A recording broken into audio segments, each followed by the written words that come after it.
we're here at 4465 Murray Lake Avenue, and we're visiting with Glenn Lyons. And Glenn, this is my grandson Nick Blau. Nice to meet you. Nice to meet you too. And I'm Ivan Blau. And we're going to have a little oral military history here that we'd like you to share with us. And while Nick does the filming on this thing, I'll be talking to you, and Nick will throw in some questions now and then, and we'll just have a conversation around the table here.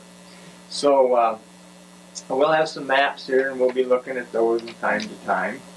And we want you to know that we're doing this on behalf of the Lowell Area Historical Museum. Right. And we hope that this will be used by a lot of the kids in high school and other people that are looking for information about our people in our community, and for the educational purposes. Right. Now, this film could be given to the Library of Congress in Washington, D.C. It's possible they would like to have that in their archives too. So if that's okay with you, all right, you'll be famous. They'll always be stored in the Lowell Area Historical Museum, and in the Lowell Area Historical Museum, they'll be in their archives, and anybody can come in then and get a copy, or see it, or get a copy of it to take out to view with the family, and you will have a copy that you can view. So, Okay. to get started with our interview here, Glenn, I tell you, I would like to have you tell me a little bit about your ancestors, where they came from, and maybe your great-grandpa's or grandpa's name, and so on, if you can remember it. Well, my grandfather's name was on mother's side was John, Uh-huh. and of course my father's name on my dad's side is Lyons. Okay. And as far as I know, they come from Ireland, Mm-hmm. and they landed in New York. Okay. And Came they, into, yeah, in the came into New York up here. Okay. Yeah, and then they What and when my mother's family moved from New York Mhm. to South Carolina or South Dakota. South Dakota. Yeah. Oh, way over on the far side then. Yeah, South Okay. Dakota. And then they come back to Indiana, Uh-huh. and from Indiana they went to Fremont, Michigan. Okay. And my dad's folks Yeah. left New York State, Mm-hmm. and two brothers, one of them ended up in Lower Michigan here, All right. and the other one ended up in Fremont. And then that's when my grandfather is from here. All right. And your grandfather's name was? Oh, names. Okay. I can't remember what his name was now. He'll come to you after a while. Yeah. And anyway, was he a farmer then? He was a farmer there, and had a little lake on the farm, and had a lot of people around there come out there fishing back in them days, and Oh yeah. Fremont. Sure. And That was probably about in the early 1900s then. probably, really, Mhm. I wouldn't be surprised if it was late 1800s. Late 1800s probably. Yeah. Okay. And then how many children did they have? They had three, Okay. four. Four. Okay. Four of them. They had two girls and two boys. Okay. And where did you fall into that category? My father was the oldest of the four of them. Your father was the oldest. Yeah. Okay. And when my mother's family come in there, they set up a restaurant in Fremont. Hmm. And my dad got a job as a cook. That's how my dad and mother met. What was your mother's? What was their family name? That was John. John. The last name was John. Yeah. Oh, the last name was Yeah, John. that- Oh, That's okay. where my oldest boy's name is John Marshall. All My right. my wife's mother's name, maiden name was Marshall. Okay. So that's where All right. they got that from. Okay. combination of that. That gives a lineage there. All right. So then you then he married your mother, and then They moved into Grand Rapids. oh, they And come he- down here. Yeah, Okay. he Grand Rapids. worked at the furniture factory in Grand Rapids, Okay. which he didn't like. He was a farmer. Okay. You'd rather be But there. I was born in Grand Rapids on Sutton Street. Okay. It's in southwest corner. That was about in April April 4th, 1920. 1920. And then you had some brothers and sisters too. There's 6 of us. Okay. My oldest sister is 2 years older than I am. Mhm. She's in the home there in Lowell too. Oh, Just, okay. just a little ways from my wife. I see. And then that was me. And then my sister Doris Gildersma over Grattan. All right. And then Orman, which goes by the name of Bud. Yep, I knew him very well. You know, Yep. he passed away in August last year. Uh-huh. And then Margie Harris, which married my wife's brother. Oh, is that right? Yes. Okay, brother and sister married each other, huh? Okay. And then my youngest brother is Lloyd, and he goes by the name of Buster. Oh, okay. And he's in Florida. I see. He lives in Florida. So then now, at that time, you were near here, near this area, right? Well, Were I you say born out I born in Grand Rapids. but then you And moved. then they moved out to Silver Lake Hmm. and went to Okay. work for Carl Young's, which now is the Silver Lake Golf Course. Okay. Silver Lake Golf Course. Okay. I was 2 years old when they moved out there. Right. And then he must have only worked for 2 years for them, because then they rented the farm on the corner of Sunfish Avenue and Belding Road Okay. on the southeast corner. And that's where I got to drive the team first time when I was only 4 years old. You were driving a team at 4 years old. Yeah. Yeah, my dad let me drive the team with a hay wagon from the barn up to the house. Okay. And I jumped off and skinned my nose. Oh. One of my aunts put butter on my nose. Yeah.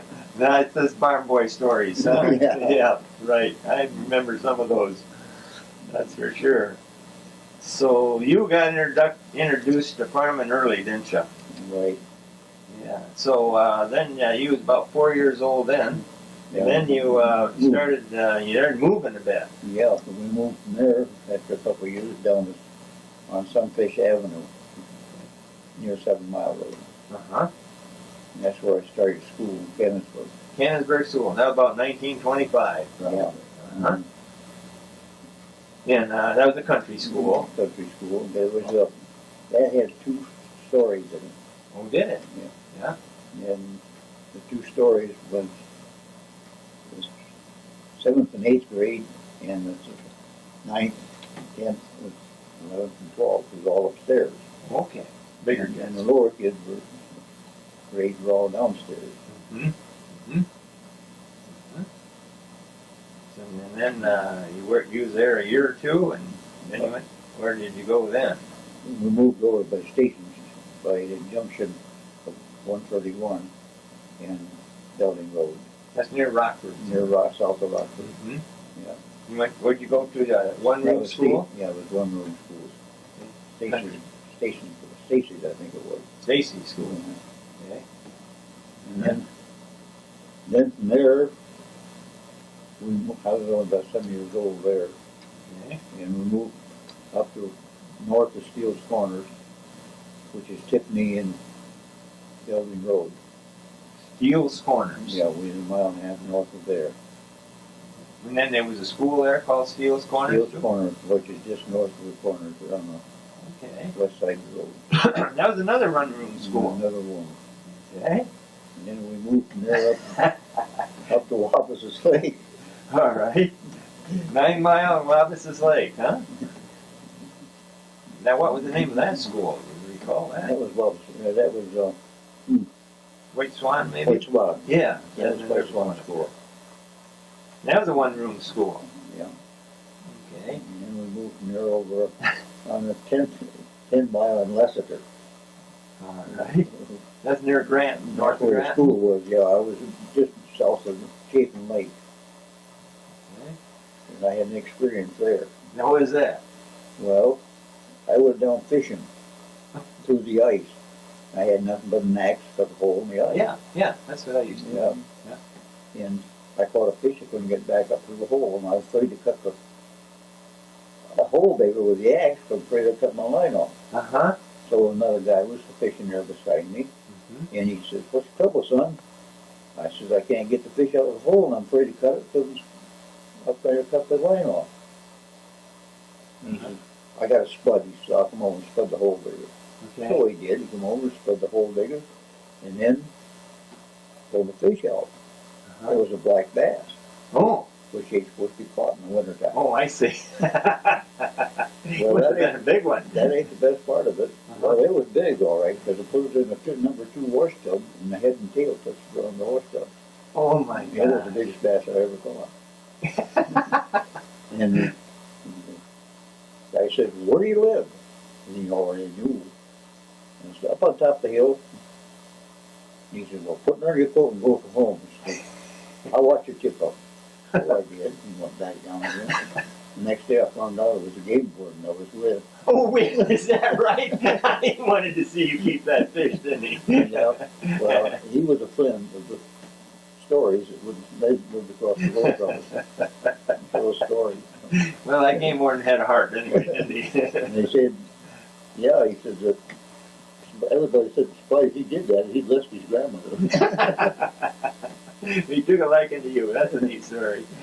No, I think it was because of Harold and the story that lived across the road there. Okay. I think was the reason for it. Yeah. So, well, tell me a little bit about school in those country schools.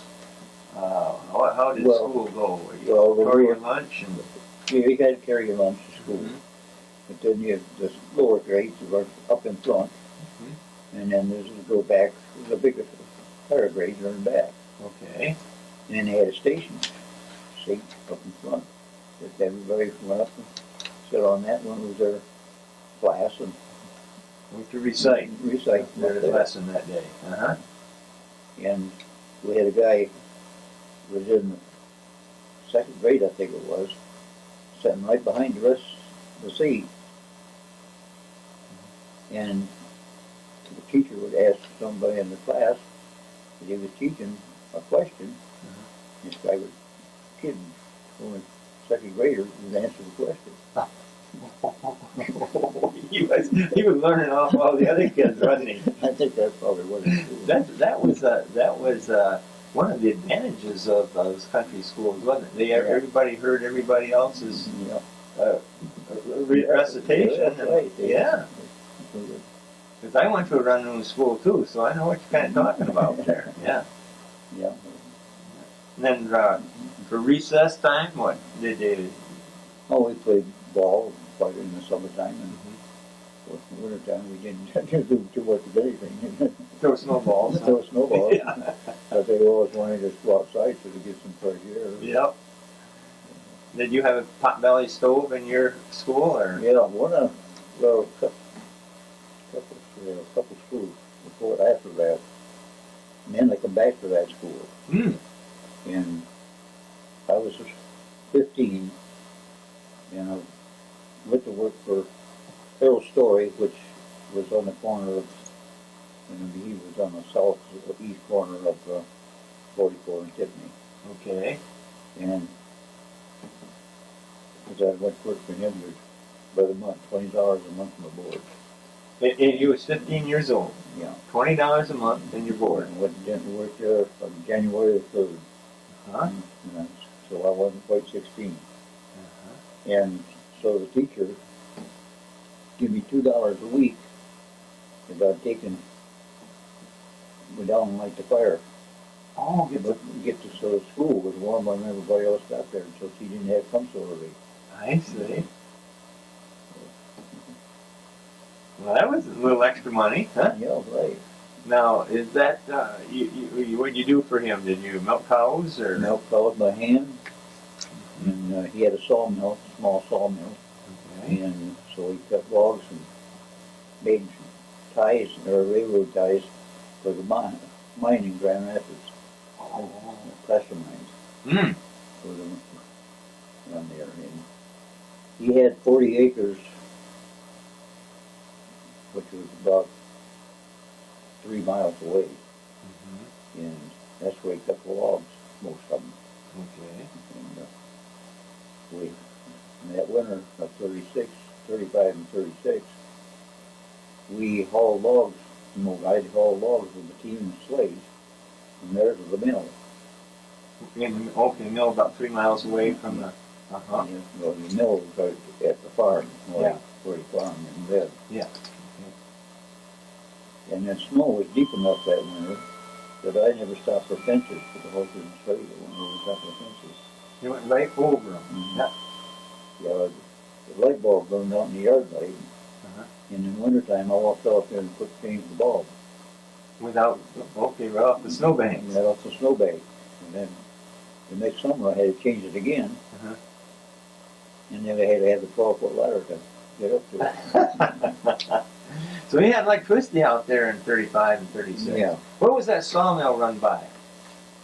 tractor. By he had a tractor. Yeah, a tractor. Uh-huh. He must have a pretty good sized tractor, did Well, it was an H. An H farm-haul. H farm-haul. Yeah. Mm-hmm. Now you were driving a team of horses and hauling those sleighs.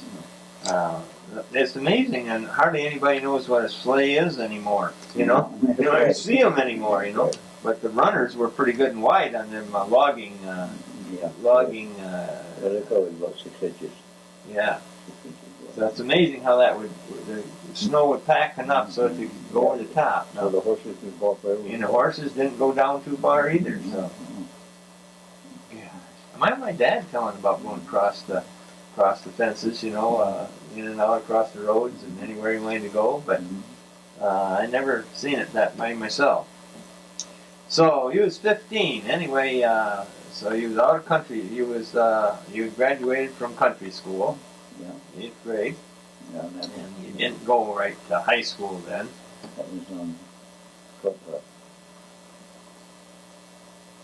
was that late. Before the school was I graduated in 8th grade. Oh, you moved down to Pratt Yeah, Lake then. where Deer Run is now is my dad's farm. Oh, okay. That's one move we didn't talk about. But No. you've been down there at where on Pratt Lake, where the Deer Run golf course is. Yeah. And how many acres they have there? He had 120. 120 It was acres. 80 acres, and then there was a lane running to another 40 acres, Oh, which is still there that way, and that's where the golf course runs. oh, okay. All right. Get out there. We'll have to look at that again. Yeah. You've been out there, haven't you, Nick? Yeah, I've been out there before. Sure. A few times. They play the back nine, Oh yeah. because that they take that lane down to the railroad tracks. Uh-huh. Uh-huh. Okay.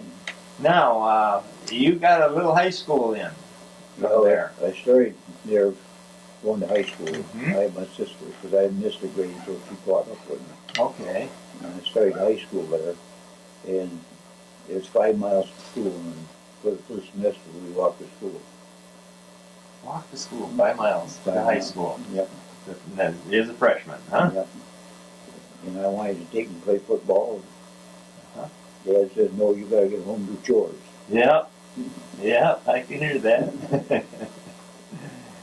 So, you get in you start a bus route or something then pretty soon, or you get a car? Bus route already started coming out that way, but they come out 91 to Cascade Road, which is Cascade Road now, it was 016 at that time.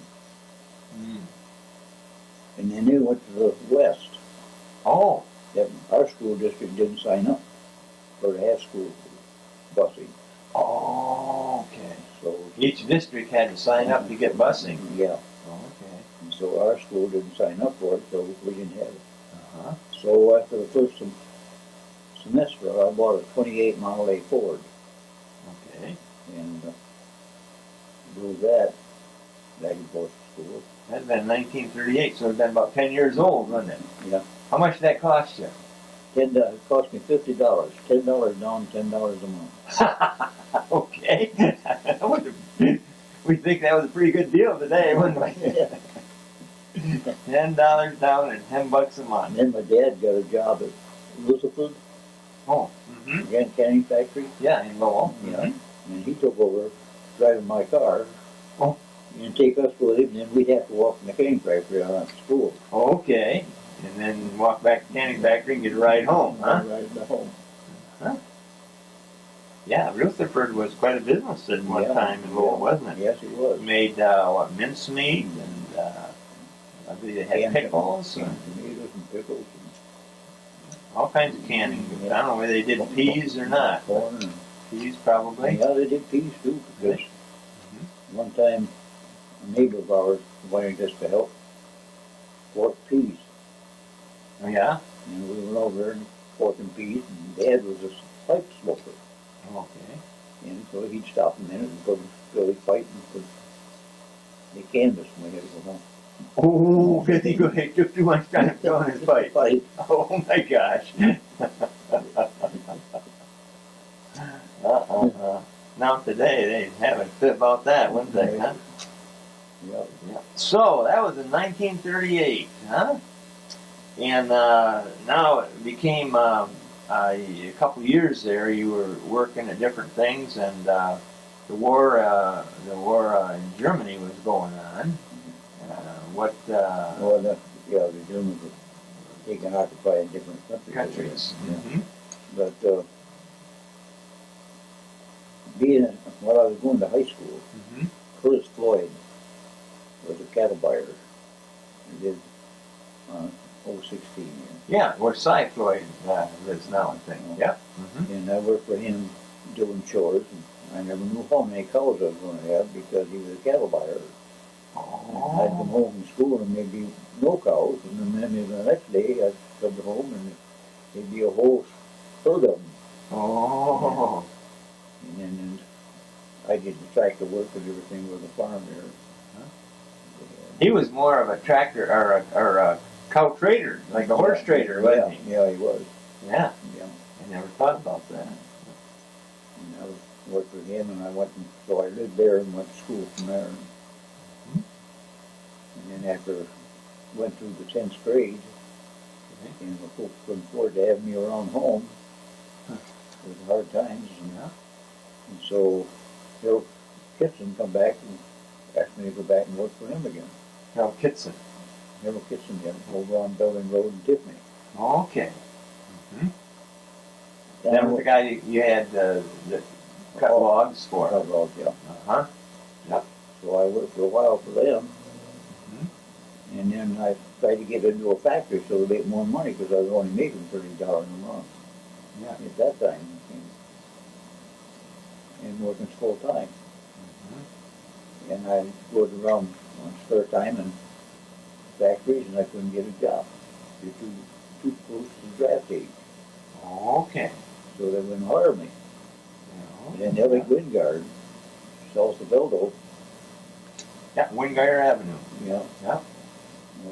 Curtis Floyd took me over there and Alec hired me.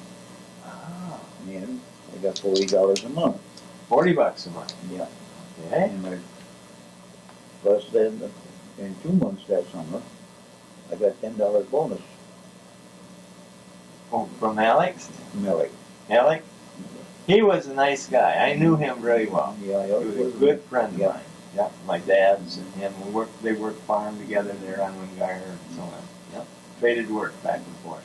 Well, he would have built a home and had me stay right there and work on the farm. Get married and live right there. I see. Because we were figuring on getting married in August anyway. You'd met your wife by then. Oh, I met her back in school at Steele's Quarters. Oh, in country school, you picked her out already. Yeah. She lived right with her grandmother right there at the Caustic Lake. Okay. And So So you've been going together all that time from. Well, they moved over there and moved over on Kennisburg Road. Uh-huh. And her father died, and her mother moved into Grand Rapids. I see. And I and Bob Hudson, we went to Holland to the festival. Uh-huh. And on the way back, Bob said, let's stop and see if we can find the Harris kids. So we looked them up. We stopped at a place where we see the Harris who lived. And the black guy said, oh, you don't mean me. You mean the guy down the road. Oh, his name was Harris too, huh? Named Harris, too. So we looked him up and we took him out. And, Florence had a sister, Isla. And Bob went with her, but she didn't like Bob. Oh, I see. And Florence and I started going together again. Okay. So that had been in between 38 and 40 there, huh? Yeah. The 40s and the 40s. So you were, well, at that time you were about 18 years old then. Yep. 18, 20, between 18 and I was 20. 20. Yep, 20. I Couldn't get a job because you was too close to the draft, huh? But then Yeah. Alex hired you, Yes. so. See, the draft at that time, they haven't come out with a draft to serve 1 year. Okay. And then they'd take and be in the National Guard or something like Reserves, that. uh-huh. Reserves. And then if they needed you. Mm-hmm. Mm-hmm. Well, I got in the Army on the 24th day of November, 41. Okay. To serve that 1 year. Oh, you And thought. I thought. Until December the 7th in Mount Pearl Harbor. Yes. He was in Then I was stuck for duration. a few days before. Now you tried to enlist too, hadn't you? I tried to enlist in the Navy when I knew I was going to be drafted. But they wouldn't take me because of my mother's sickness. Oh. Your mother had TB. TB? Yeah. Oh. Oh, yeah, TB was a big threat that time back then. Yeah, even wasn't it? Yeah. In the 40s yet. And you know, that's only like 65 years ago. Yeah. Medicine's come a long way. A lot of diseases. A lot of changes. A lot of changes, haven't they? Well, so you were, now that draft, you went out of Grand Rapids, right? Grand Rapids was supposed to, as I understand, it was the second draft out of Grand Rapids. Second wave of draft. Yeah. Uh-huh. 11, 24, 41. You went to, where did they send you first? They sent me, I was in Fort Custer. Fort Custer. Fort Custer is where I got enlisted into. Mhm. And the first thing they signed me up to was KP Barracks. Okay, all right. Peeling potatoes, huh? 4 o'clock in the morning. Oh. I only served at 4 o'clock in the morning one day. Oh, is that right? Yeah, because the next morning, or next night, that night, they asked for volunteers to wash pans. Oh. So Okay. I volunteered. Uh-huh. And after that, I didn't have to be there till 8 o'clock in the morning. Oh, that was a pretty smart move. I say I never volunteered in the Army, but that was one of the best ones I did. The only thing is, the first Christmas come up, I was in Fort Knox, Kentucky, Uh-huh. on KP. Oh, yeah. So I didn't. You I had cooked dinner, Christmas dinner, I huh? had to serve the people, serve the Army. So they sent you from Fort Custer down to Fort Knox, Kentucky, huh? Kentucky, yeah. Now, that's the furthest you'd ever been from home? Yes. Down in Kentucky, right down here. You come from Grand Rapids here in Fort Custer, you went around down here to Kentucky, huh? You know. All right. Just out of Columbus. Out of Columbus, Ohio, yeah. So that's where you got your first other look at the United States, huh? Yeah. Okay. That was what called basic training That there? was basic training down And there. how long did that last, you know? I think it was 90 days. 3 months, roughly. Something. Huh? Yeah. Mm-hmm. Now, what did you do in basic training? Oh, he was marching Uh-huh. and getting so you learn commands and learn a lot, follow commands. Follow commands. Left, you know what your left foot was and your right foot, huh? And when it got ready to leave there, it was, rumor was around that I was to stay there and be a corporal It helps serve the sergeant and training the next group will come in. Oh, But they got so much rumors are going around about that, they took me off on it oh, they did. and put somebody else in place of it. Oh, And I got sent to Fort Benning, Georgia. all right. Now, did you have, that was in the winter too, wasn't it? Yeah, Now, was it pretty cold down there in Kentucky, or? well, we had an awful lot of rain. I didn't see too much snow. Uh-huh. But we went on one march down toward Kentucky, which is all downhill. Okay. And it started raining. And it really come down. 'Cause I was a smoker then. I lit up a cigarette and then didn't smoke it because it drowned it right out. Oh, did it raining so bad? And then we turned around and started back up. And then we got back up the top of the hill, we was walking in water for our knees. Oh my God. That was running right down the road. Hmm. That's quite a hike, huh? Yeah. So then, When we left there, that was at Fort Benning. went to Fort Benning, Georgia, but it was cold and raining, forming ice and everything here in Kentucky. You went further south now, yeah, didn't you? Down Down to Fort Benning, Georgia. Okay. Down here. Yeah. Fort Benning. That's what I said. Columbus is just out of Fort Benning. Yeah. Yeah, I was wrong when I said it up here. That's all right. And now, you hadn't had any furloughs yet, had you? No, But did you get one down there? they give me a 10-day leave. You did. Yeah. So then how did you? So then what did you go by train and home? You know, by train. Uh-huh. But the thing of it was, they give us our pass at night before the office closes up. Okay. And we wanted to leave and go into Columbus and catch the train. Yeah. If we did that, we'd go to Detroit, not into Grand Rapids. Oh. They made us wait till after midnight. Oh. And then we had to take a train and go to Atlanta, Georgia. Oh. Atlanta. Down here. Yeah, from Atlanta, we went into Kentucky, and then straight north to Detroit.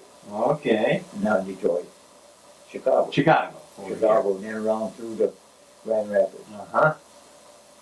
But I'm telling you, the trains in Georgia and going across to Kentucky, they called them a milk train Uh-huh. because they stopped at everything. Oh, it took a long time getting Took a home. Well, long you time. lost a lot of your 10-day leave, didn't you? Yeah, I lost quite a bit of it. Take a day or two to get up I there. figured on being home for my birthday, which was the 4th. Okay. And, I didn't get there. Ah. Didn't get there quite that No. time. I got there on the 5th or 6th. Yeah. So, what did you? I thought your folks and Florence was probably really happy to see you. Yeah. Yeah. Yeah, my dad even let me use his Model A and Did he? drive around. Huh? I bet you went over to see Florence the first thing, huh? Yeah, I got off on the train. I went headed right off for their place. Yeah. And I had to hitch a ride out to Lowell, north of Lowell, there, 4 Mile Road.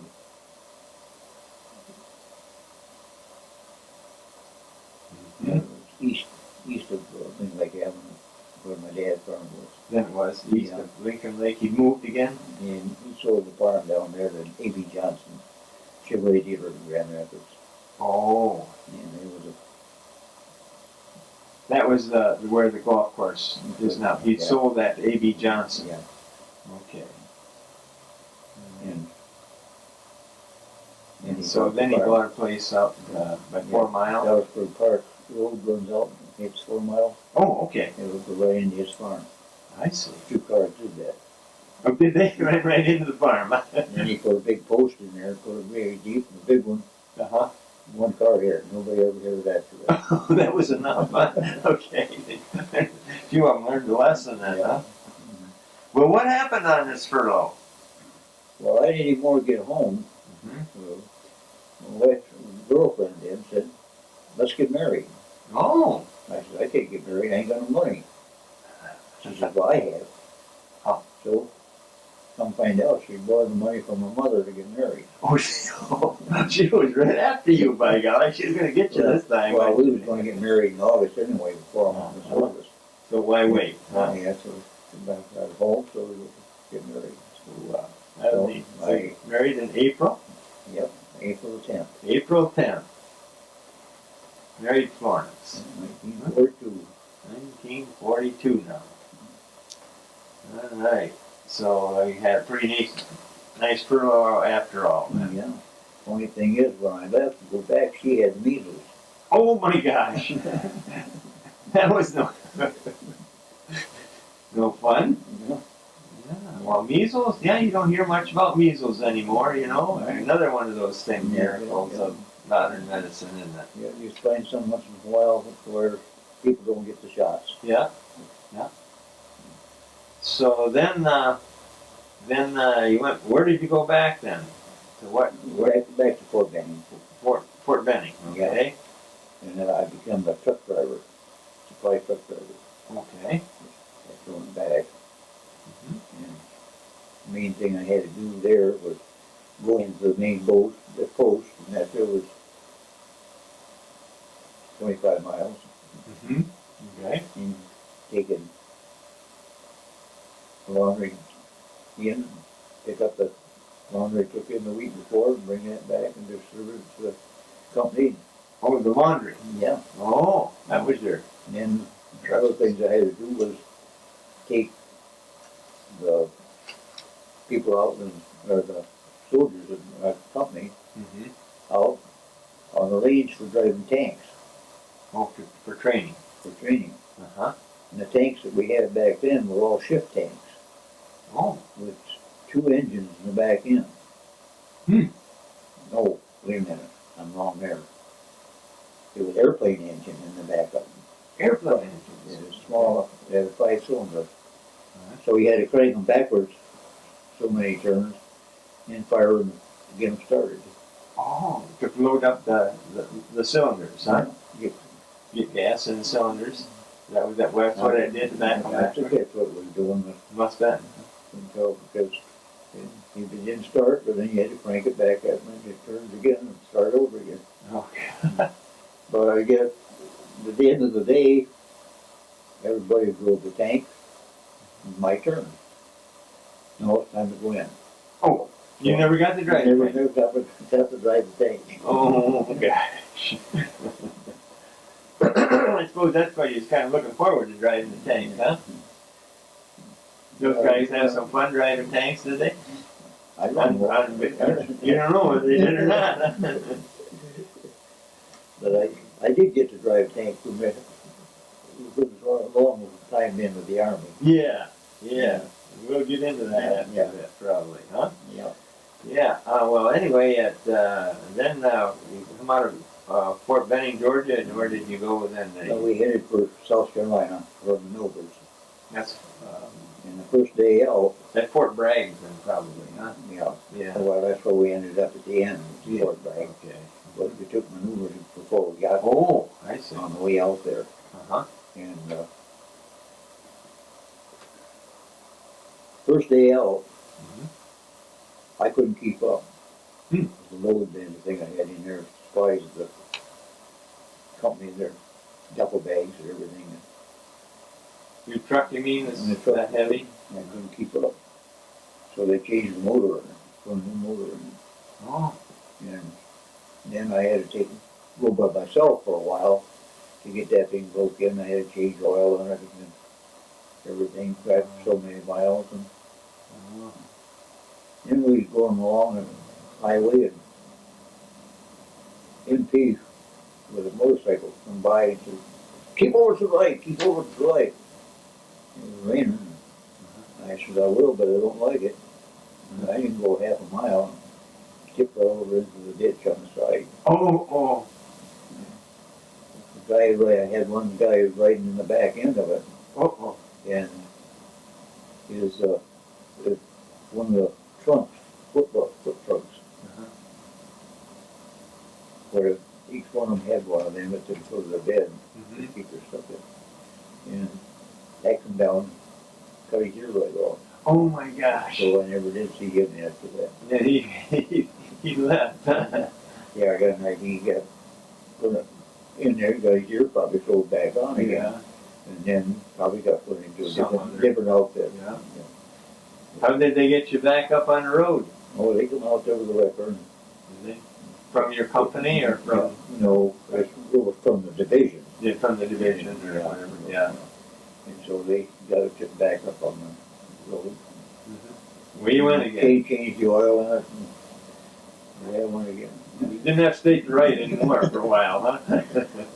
I didn't like it things of the light because it was all dirt roads Yeah. and everything.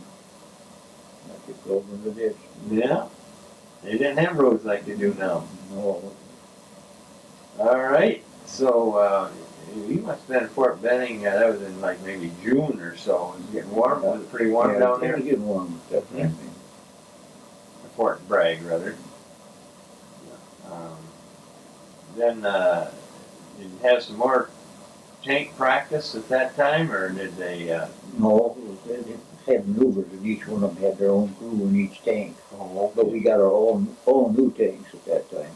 Oh. Which had two Cadillac engines instead of the regular engine. Mm-hmm. And Those are a lot more powerful, were they? Oh yeah. And they started better too, probably. Oh. Well, we'll get into some of that later, but Okay. but anyway, if there were 4 men in each crew, we would have a small, medium, little small tanks. Mm-hmm. And our gun at that time was nothing but a 37 millimeter. Okay. It wasn't very big for a cannon. And after maneuvers, we moved into 25 miles out from Fort Bragg in the woods out there. Mm-hmm. And that's where we took more training, driving and one thing and another from out there.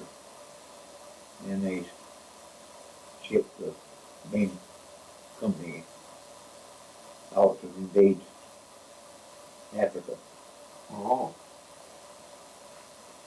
Of course, one of our trainings at the time Uh-huh. was to go up north from the,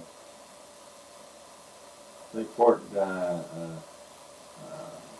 What is that one there by Virginia? Nick. Fort. Oh, in Virginia, there probably on the coast. Norfolk? Norfolk, Virginia. Yeah. Okay, you went over there to do some practicing, did you? practice and they, one of the, for landing. And they put a tank into a landing barge. Mm-hmm. And when they're shore, and of course, they drop us anchors for pulling stuff back off them. So because they run in on the bottom. And then Okay, come out here and they run toward shore. Yeah. All right, and then they stop with that Yeah. anchor. All right. And we told them, no, they had to go in closer, they wasn't in far enough, and as far as we can go, we hit bottom. So I don't know what they hit or anything, but they drove the tank off and everyone just disappeared. It was a lot deeper than the tank was, huh? Yeah, it was a lot deeper than the tank. Well, now there's 4 crew in that tank. Yep. And what happens to those guys? They come popping up out of the water. Oh gosh. I bet that was kind of embarrassing for somebody, huh? Yeah, because they, I don't know what they hit, they said they couldn't go any farther in, but Nelson went so far they dropped the anchor too quick maybe. Probably what happened. Run out of the anchor and they couldn't go any farther. That was really cool. Yeah, Well, that was what practice was all about, wasn't it? well, one thing was going down the side of the ship. Oh. They took us with the boats and come up the side, and we had to climb. So we had to come down the ladder, rope ladder, Uh-huh. and get in the boat. Okay. And I was watching the guys doing it, and they were falling into the boat and everything else. And, Uh-huh. falling down the ladder, rope ladder, and I don't know about how high they would come. And when they come up, I just stepped into the boat and rode it back down. Oh, when the boat come up with waves. Right, Yeah, we gotta watch that. Yeah. And I just stayed on the rope ladder until it come to me. Boat come to you. And I just stepped in, rolled it back down. Yeah, I never thought about that, but you're out there in the waves, like, yeah, the Yeah. rope ladder's gonna stay in one place and, Yeah, some of the guys got hit with boats because they went too far down. And, oh, yeah. To learn a little bit. I guess that's what practice is for. yeah. Now, did you get another furlough there? I got one in Virginia there, one. You got to come home again then, or Yeah, for 10 days or so? Just 10 days. Yeah. I got 3 10-day furloughs altogether, so he took my, give me my 30 days. That's what you're supposed to get for a year. I see. And so I got 10 days 3 times. Uh-huh. Because I got one out of Fort Bragg.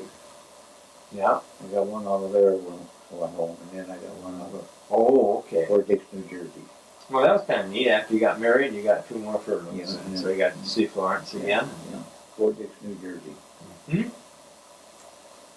And there you were, what was something about in New Jersey there? You did some more practicing? You was corporal in the guard or I something? was going out to be corporal of the guard. And what my job was to take the men out and post them and take and pick up the ones that were posted and bring them back in. Mm-hmm. And I got to this one guy and he says, I can't get the shell out of my gun. And so I said, let me see it. I racked it a few times, I couldn't get it out. I said, I know how to get it out of there. And I pointed it up in the air and pulled the trigger. So it come out. Right. But also did the officer of the day and sergeant of the guard and a bunch of MPs. And They were being invaded, huh? what was that shot for? I told them what it was, and I showed them the ammunition. It was all bent and dinged and everything. And okay, folks, go ahead and post the rest of you guys. Take the other guys in. So I did. I got in there and then went and reported to the office. And handed me a box full of ammunition. Now you go back out and take all the ammunition out of them guns and put all new ammunition in. Oh. I didn't get any sleep that night. That was your punishment. I got my punishment. But that was pretty good, though. Yeah, by the time I got back in, it was time for me taking another Bunch out. lunch out. So I wasn't doing any sleeping. Okay, so now we get into, we're getting down probably into September, October then, aren't we? Yeah, so it was September morning. The last time. And so this will be now getting into October. You're about ready to go, be shipped out, right? Well, that's what I was there for. The company had already made him leave to Africa, Uh-huh. and Your company had? yeah, but it was our division. Your division, yeah. South Second Armored Division. Mhm. And I was with the rear echelon, so, and we took our trucks. I was driving supply trucks, so we took that over to New York. Uh-huh. Up to So New they, York? so they, yeah, so they could be loaded up. All right. And we went to the tunnel going in. And the guys went to backfiring their cars and everything, trucks, everything that going through there. Oh. And guards are flying open all the doors, going down through there, flying open to see what the heck was going on. Oh, what the noise was. The guys were doing it on purpose? They're doing it Oh. on purpose, shutting off the ignition and turning it back on, Okay. making them backfire. Then when we walked down there and turned them in, then we went by truck back and went across the bridge Okay. in the back. You know, outside of New York, there was a circle out there. You go on that circle, and you've got different roads going off in that circle, going different ways. All right. I think we went around there about 10 times before they decided what circle we were supposed to, what road we were supposed to take back to camp. Uh-huh. And so then you took all your supplies out there and got them on the ship. Yes. Uh-huh. Yeah, And then then when did you guys go out then? We shipped out just a couple days after that Okay, on the same ship? on the same ship. And that was, you remember the name of that? That was Lakehurst. The Lakehurst. It was a flat bottom ship. Mhm. It was used for hauling railroad cars. They had the tracks in the bottom for railroad cars. Okay. And everything was on below, of course, in there. And we had to take it through with the Navy going over there to Africa. Okay. Take your job as a Navy person would, huh? Yeah, being guard and Mhm. working KP or one thing or another. What was your job? My job was standing guard. Okay. And we were just 2 miles out, or 2 days out of Casablanca, Africa, when I was standing guard one night on the rear echelon, or rear gun, Your gun in the boat? rear gun of the boat. And of course, the boat was on and come back down on where the floor is, the propeller is. Yeah. And the gun was over on the back end of that. Okay. And it was so dark you couldn't see nothing. And all at once I see a white streak in the water. Oh. I pushed the button and said, torpedo, starboard. And I didn't know them ships could turn so fast. Oh. And I watched that torpedo go right straight into me. Oh my! Because you was held out over the ship Yeah. on a platform. The gun was, Yeah. and it went right underneath you. Yeah, Just missed the ship. yeah. Wow. They come to me later this morning and say they got a oil slick. So they had it. Oh, some of the other escorting. Well, they had a boat there that worked for sinking. So death charges and everything, so the sink submarine. Submarines. So there was a little submarine out there, and they got him. They got him. Huh? Okay, well that's a neat story. And down in Casablanca, that was on Christmas Eve. Uh-huh. And my job there was to help unload the ship. Okay. And drive vehicles out behind the cemetery here. Hmm.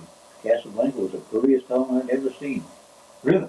Yeah, there was that daylight, and that was the dirtiest town I ever seen. Oh yeah. And all them old buildings and the moonlight. Oh, that was beautiful then. Beautiful. Then when you got in the daytime, it was nasty, huh? And that's the only Christmas I didn't have to be doing something. Mhm. I ate with the Navy.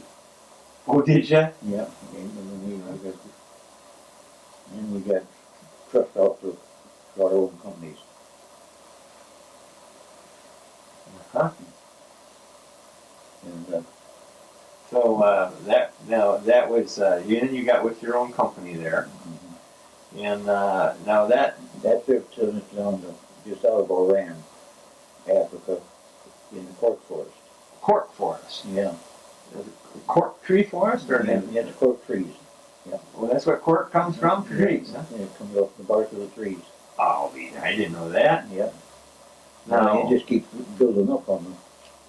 It gets thicker. And they wait till it gets about 6 inches thick, and then they harvest it. And it goes back up again. I didn't know that. I didn't know that. Yeah. So now, who was there?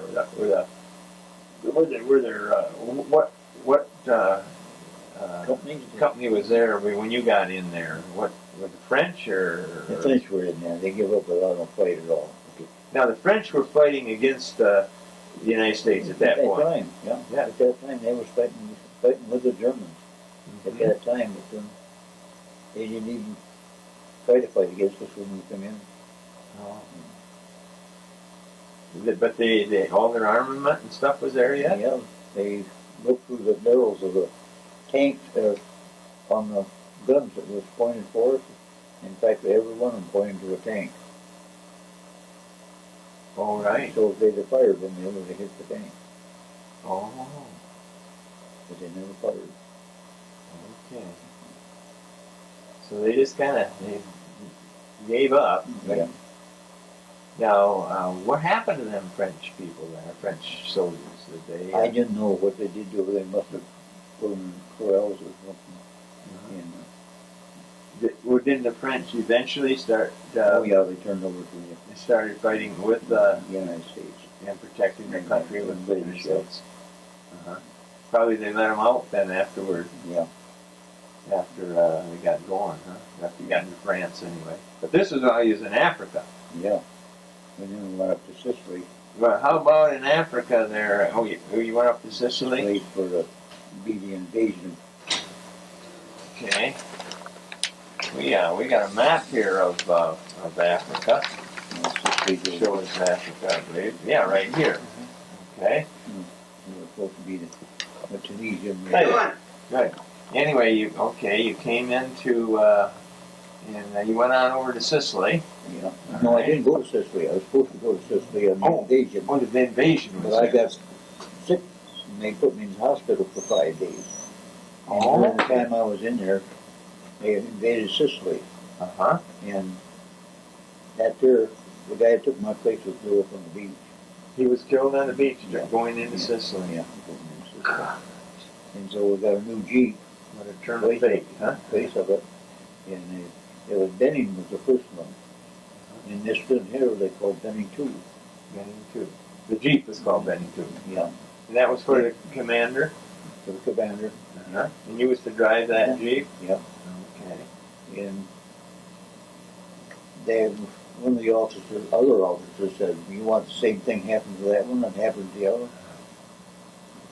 My captain said, no, nothing's going to happen to that.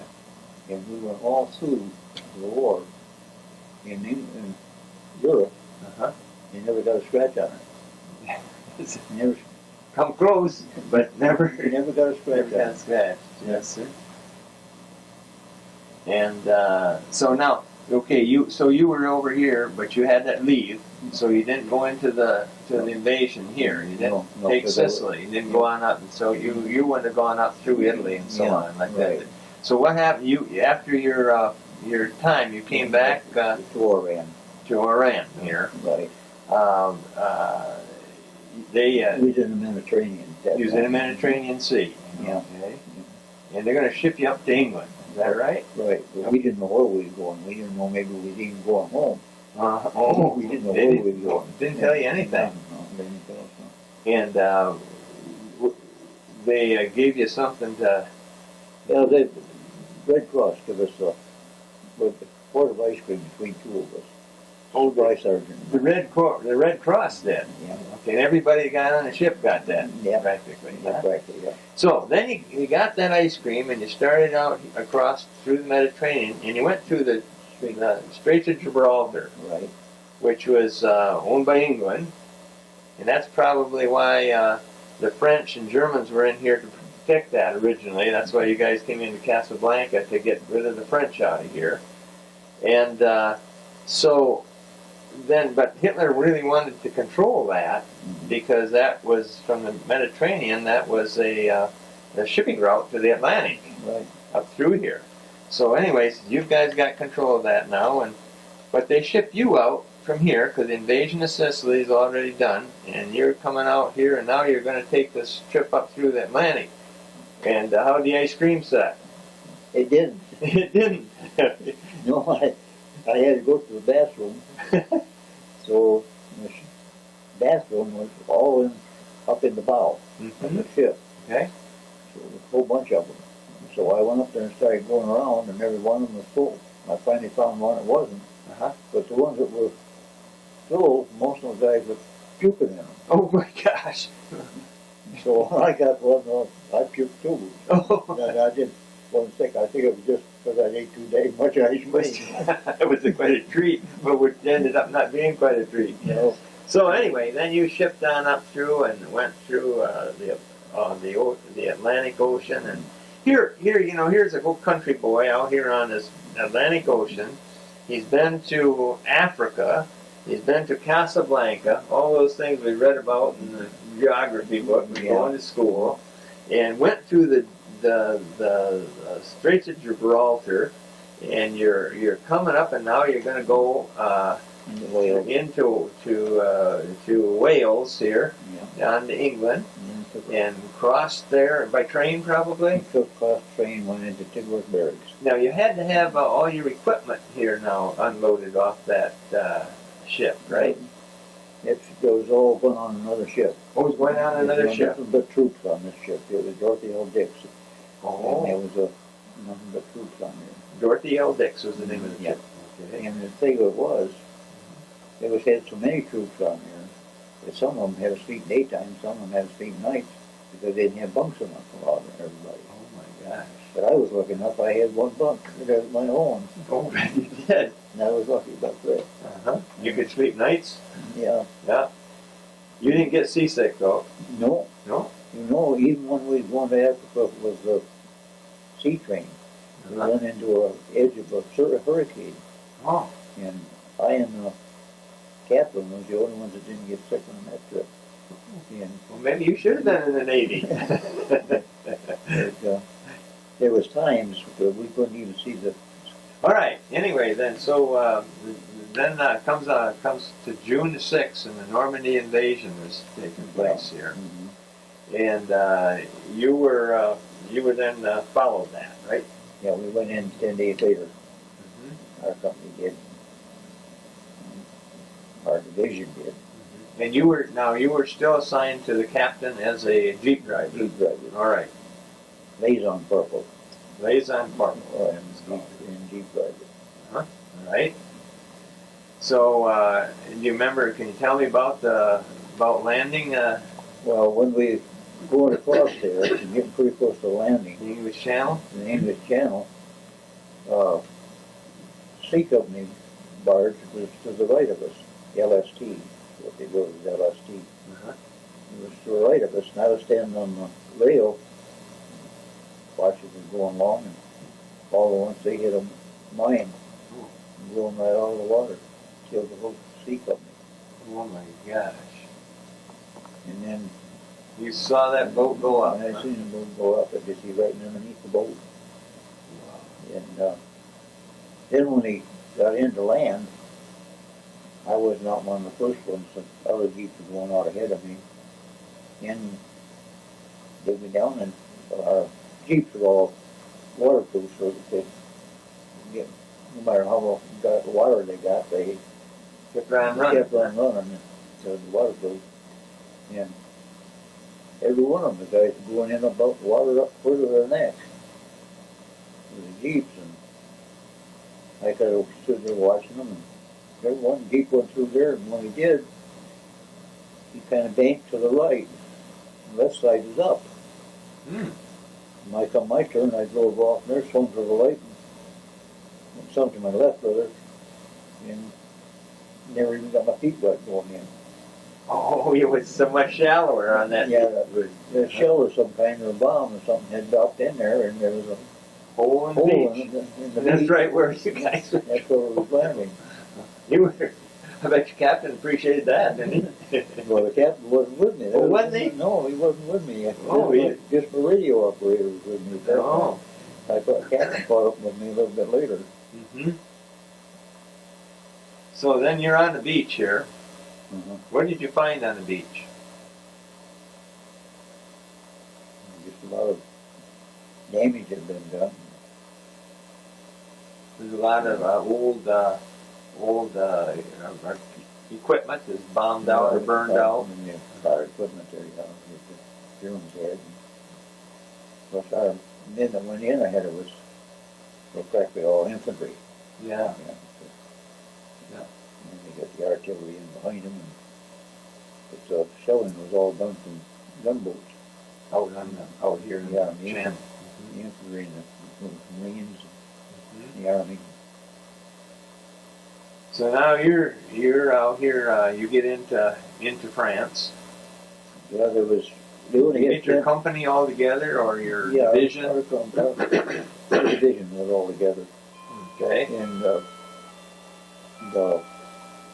they only had 10 square miles. That's all that they had.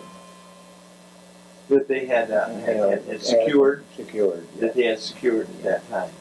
And after we got settled, got the camp set up and everything, the captain said he wanted to go to the front. So the second lieutenant, which was second in command, was in back seat, and I was driving. The captain was in front with me. And we went up one side and looked around and watched and everything. And they was open through the hedge, and they said, "Jump across that hedge in a hurry. Don't stop. Don't walk across it. There's a sniper up there."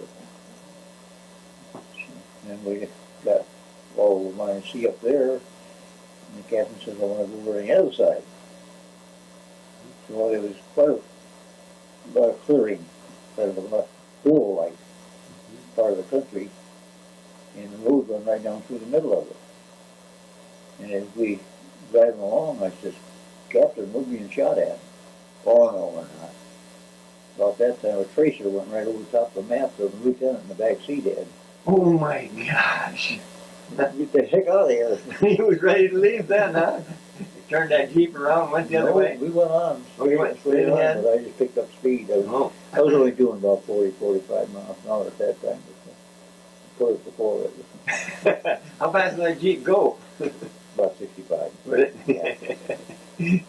But they're hard to stop. Oh, is it? The brakes they had them days, it Wasn't much good, huh? wasn't that great. So that's a close call right there. Yeah.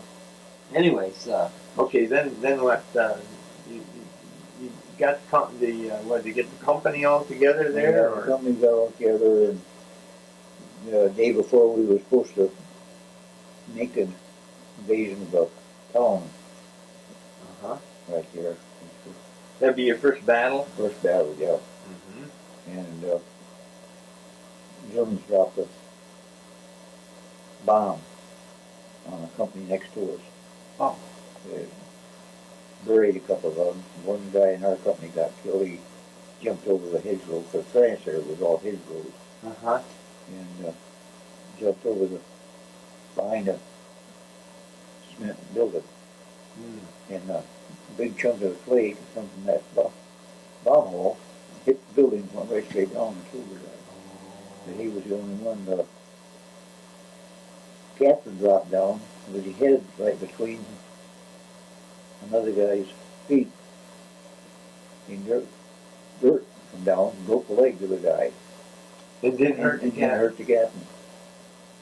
And went on beyond me, a month of it, and took the hedgerow out. Made a drive, used it for a drive to drive trucks right through it. Oh my gosh. It was that big. Another pretty close call there. Yeah. Yes, sir. That was my third one. That was your third one. The cat with 9 lives, were you?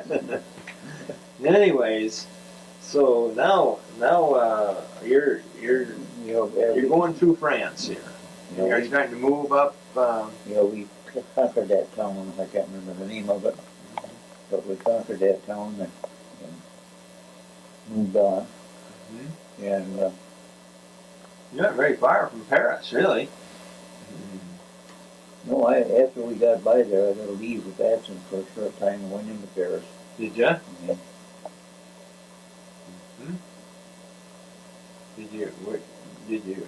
How were the people? How did the people treat you? oh, they treated us real good. They did. Yeah. French people did. Yeah.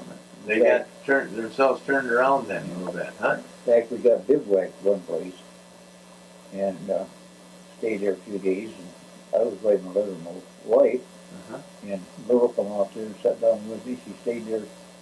She wouldn't move away from me. And where I went, she went with me. And they tell me that that girl was put in the basement hid, so the Germans haven't found her. Oh. But she wouldn't leave me alone. Even though I was married and everything, she was. You're gonna stay right by you. She stayed right with me. Yeah. She could trust you. Yeah. Anyway, that was you was still moving up. You're moving up through France and conquering different cities and moving up through Luxembourg. Yeah, the towns I can't remember. Yeah, Luxembourg here. I think that's where the Well, when I got up to there, at the point where the three countries, France, Belgium, and Germany come together, Yeah. or Holland, that's where I stood with one foot in each country and put my hands in another country. So I was in three countries all at one time. All one time. All at one time. Okay. Yeah, right in that point there. Okay. Now, there's a little story there you had told me once about the Frenchman and where you and he was following Oh, the Jeep. yeah, we was driving, and the captain says, let's stop and let the convoy go by. So we did. We pulled off to the side and watched the convoy go by. There's a Frenchman and his grandson come out and said, "You want coffee?" And the captain said, "No." Says, "Vodka." Of course, that hit the captain nerve there. So we got that. And after we said goodbye and thank you, and started on. And we didn't get very far away, and shot them right in there and killed the guy and his grandson. Right where you had been setting. Right where we'd been setting. I think it was aimed for us, but You just moved just in time. just in time. Another close call, wasn't it? Yeah. Somebody was kind of guiding you a little bit there, I think. All right. Yeah, we had one break in there somewhere, Uh-huh. and so we were supposed to be there a few days. So I went, there was a creek there, and so I went down to the creek and I started washing my pigs. Well, not uniform, it was Or your fatigues. fatigue. Uh-huh. Fatigue. Yeah. So I was washing them, and I got one leg all washed up because they were dirty in the dickens, and here come a runner. Lyons, you've got to take and go to regimental headquarters. So I went to regiment headquarters. Back before the company moved out. So here I am, I got one side of my fatigues washed and the other side not. Then later on, they said, well, we're going to have another break. Said, so I took my canteen and tied it to the manifold. So I'll shave when I get there. Oh, so it get hot. Oh, okay. Because the water get hot. Mhm. You got the break, I got the water out, and I put my steel helmet and put the water in that, and I soaked up and washed up and started to shave, and I shaved one side, and here come the shells in. Oh, Come find out it was our own outfit from our American troops that was on our right. Thought we was the enemy and started selling us. oh my gosh. Then nobody got hurt or no vehicle got hit or anything. But Friendly then- fire, then- almost. But then we moved on, I'm shaved on one side. That's a close shave, I'd say. Okay. Now, we're getting into Belgium. Belgium. Okay, went up through Belgium. And, you know, what was the name of the outfit you were with, or actually you were going through here? The 41st or No, I was second on the division. 2nd Armored Division? Yeah. Okay. Company B, 67 Armored Regiment, second Armored Division, 1st Battalion, Okay. all light tanks. All light tanks. All right. They give us a heavy tank one time later on, it went all the way with one heavier tank. And we started moving out in the morning, this here heavier tank ahead of us. Uh-huh. And a German laid in the ditch and shot a bazooka at the tank and hit the muzzle on the end of the barrel. The only thing he hit. Oh. So it put the gun out of Commission. Out of commission, but he kept on going.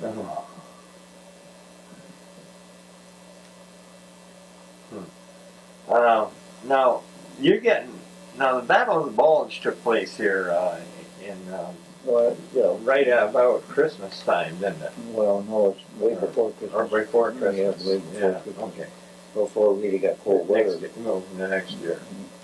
Okay. But then they spearheaded.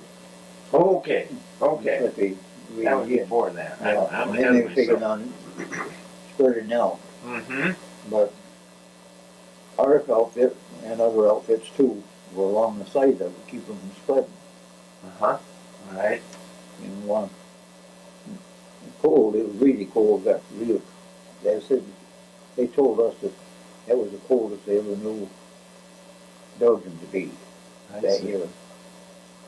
When we got pulled back for a leave, for a rest again, and we didn't even want it. They took over a house, and I rolled my bedroll out underneath the kitchen table. When a runner come from headquarters, said, "You gotta go to the regimental headquarters." So I take off and go down there, and this is Christmas Eve. Mm-hmm. That would have been 44. 44. And they said, "Go back, prepare your company to move out." They give me the orders and everything. So I took them back to the captain and gave them to him. And we got ready, moved out. Get much sleep. And didn't get any sleep. During the night, we had to go down and cross ahead of the Germans to relieve an infantry outfit on the other side. Okay. But the Germans and us, we got to the intersection at the same time on Christmas Eve. Oh, they were coming one way and you guys And are we were going to cross it. Oh. And the regiment, I had called the division headquarters and said, "I've entered my regiment." So it was a real cold night, but heck, turned loose that night. That was quite a battle, huh? Yeah, that's where the Germans got stopped.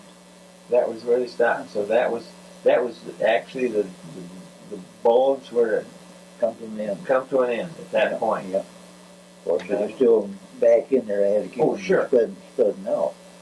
But that's where we stopped the point, in the spearhead Right at that intersection. at that intersection. So Christmas dinner again was on New Year's Eve. Okay, a little later. Uh-huh. All right. Yeah. Now, you get support from air support? Oh, yeah. Time like that. Yeah, we get places where we have to have air support. We call for it, Mm-hmm. and they had the P-38 and the 47s. Mm-hmm. 47s come out. We'd like to have them come, but the P-38s we started ducking for cover because they always hit us first. Oh, they did. They couldn't seem to. Seem to hit the right place. Oh. And the P-38s were always hitting us. And It's our own planes, huh? yeah. And we was advancing, and once we started getting shelled, Mm-hmm. and it was right next to, where they make tombstones, Okay. and there was two great big, huge rocks, and then a big, huge slab over top of it. Uh-huh. So I dove underneath that slab, so I was taking protection. Uh-huh. And just as I went under there, one of the shells come right down here on top of that slab. On top of that slab where you were, And where I was, and I was up, right up against the top slab. it boomed you up. And, yeah, The concussion, huh? concussion, yeah. Whew. But you didn't get hurt other than that? No, You didn't hurt your ears or didn't go deaf or nothing? No. Wow. We had one guy who had to ship back to the rear because he went into one of the dugouts that they had there for air shelter, Uh-huh. and they had a heck of a time getting him out of there. He shell shocked, and Oh, you just couldn't. he couldn't go. Oh, He you very, did. very bothered. Yep. But there I sat on my Jeep, shells bumping all over the place. Never scratched my Jeep. I should stay away with the Jeep Jeep. was the safest place to be, huh? That's what the captain said, it's never gonna get, nothing happened to it, did he, a long time ago. But finally, they shot the steeple out of the church. Hmm. And they stopped it. That's where the guy was directing everything, was from the steeple in the church. Oh, Directing the artillery. highest point in town. And the guy's pointing down. They figured we wouldn't do nothing to church. Uh-huh. But Finally realized what was what's happening, happening, we're not the church people out. then it quit. And they quit. Yeah, now you had told me a little story about, I think, one of the 41st Infantry had surrendered or something to Oh, the yeah. Germans. One of the companies of the 41st Infantry got surrounded by the Germans, and they called us and said, "We know you're coming, so we're going to surrender." Okay. Because they figured we'd get them out again. Uh-huh. They come in with a truck with a curtain on the back end, a box truck. That's the Germans The now. Germans did, with a box truck with a curtain in the back. And they had lined all the company all up That had surrendered. and surrendered. And they opened that curtain up and they had machine guns all around. Killed the whole company. Except for 41st one guy. Infantry surrendered, yeah. And one guy played dead. He'd been hit, but he played dead. And so when we got there, we found out what had happened. He was able to tell us. He was to tell you the story. Yeah. Gee. Yeah. And so it was so cold, that was awful hard to start a lot of those trucks and stuff, probably, Oh, yeah. wasn't it? Well, we had 3 tanks down in our wooded area, and they couldn't get them started. Mm-hmm. And so we, captain sent a lieutenant of maintenance and a maintenance sergeant and I up there to get the tank started. And we wouldn't get it, they tried it in the daytime. And we get about so far, and we get shelled. One time I jumped out of the Jeep going and I was in a snowbank up in my neck. Oh, the Jeep was still going. We didn't go over the top. Yeah. And the lieutenant, he got out from the other side, and he was up behind a tree just laughing at me.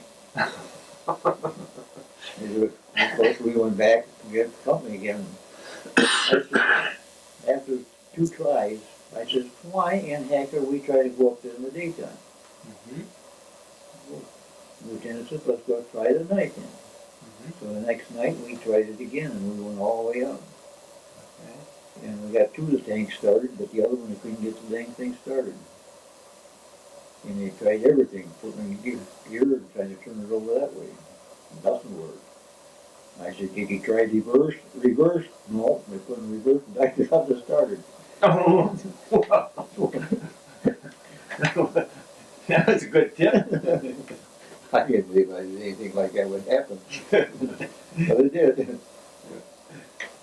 All right, now what you're doing is you're still advancing now, crossed into Germany, right? Yeah. And now what's your job there, kind of? Is it clean up, is it, or kind of Well, yeah, let's clean up and we're going along. the other? Because you were 10 days or so behind the actual front then from here on in, or Oh, no, we were pretty well up way with the front, yeah. okay.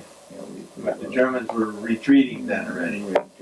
They knew they were They'd be, beat. yeah. Okay, so that's why there was a cleanup operation, Right. sweep, in other words, through there. And then some of the guys in the company, different parts of the company, different companies, Mm-hmm. had so many points and they sent them home Oh. for a leave. Uh-huh. Oh. And so my job was to take them to a point where they picked up. Okay. And then I had to catch the company. Catch up on them again. Yeah. All But right. which way did they go? Oh, you never knew, huh? Didn't have the communication we have today, yeah? Oh yeah, we had the radio in the Jeep. Yeah. Not too very right. Yeah. So, in fact, one time we was out in the Cornwall. Was the name of him, Cornwall? Had us out in no man's land. Hmm. To take and find out give instructions for different captains and different companies. And that's where I first seen the first jet plane. The Germans had a plane, The jet plane. and that flew over us. It was the first one we ever seen. Well, when we got out there,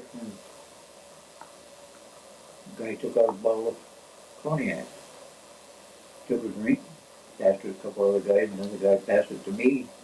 I didn't figure on drinking it, any of it. But he passed it to me just after he passed it to me. Here come the colonel walking up with the captain. Captain Knight, is this your man? Captain Knight said, yes. To bust him down to a private. So I'll find another guy cut my stripes off. Oh my gosh. So then we started back to the company, and I was tending radio, and the radio operator was driving. The captain says, Corporal Lyons, contact the company and prepare them to move out. I says, I'm not corporal, huh? I says, I'm Private Lyons. No, you're not Private Lyons. He don't know who you are. Just read your stripes off for a couple of days and put them back on. So he didn't get busted. That day he didn't get busted. Oh, gosh. All right. Now you're going through Germany here. Are you? Did you get to see the Rhine River? No, I didn't. Hmm. Because going up to the Rhine River, I was following the tanks.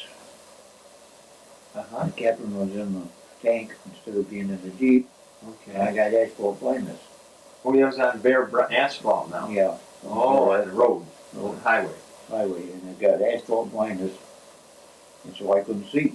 Now, asphalt blindness, that's what, And the dust from the tanks picking it up off of the cutting cutting the blacktop off and getting in your eyes. Yeah, getting in my Oh, eyes. because, the Jeep is open in front Yeah, of yeah, we couldn't even have a windshield up. Oh, And when it's 30 degrees below zero, it appears wow. cold. I guess so. So, what was it? The way you get that blindness Yeah. coming So I in. crossed the Rhine River, I'd never seen it.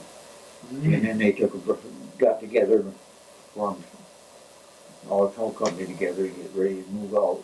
Mhm. And one of the guys took me down medics, washed my eyes out.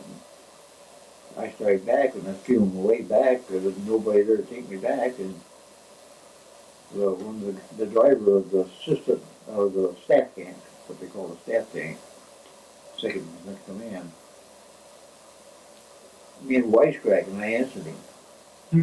And Lieutenant hollered, Lyons, that you? And I said, yep. I said, come on over and ride with us. I said, I'll have to get word to the maintenance half track because that's where I'm riding. Well, we'll send somebody over there to do that. And so I got an assistant driver of the staff tank because they didn't have no assistant driver. You became the assistant driver. And I became the assistant driver, but never drove the tank. And Okay. and I can't see. Okay. And we drive along. About 4 o'clock in the morning, my eyesight come back. Oh. And of course, the other guy, the driver, he didn't have no system. So he's driving doing all the driving. Uh-huh. And Lyons, you drive one of these? I said, never drove one in my life. Well, they told me how to tip the pedal over and pull the levers down, steering levers down, Uh-huh. and how to shift it. So there I am driving English style on the right hand side of the tank.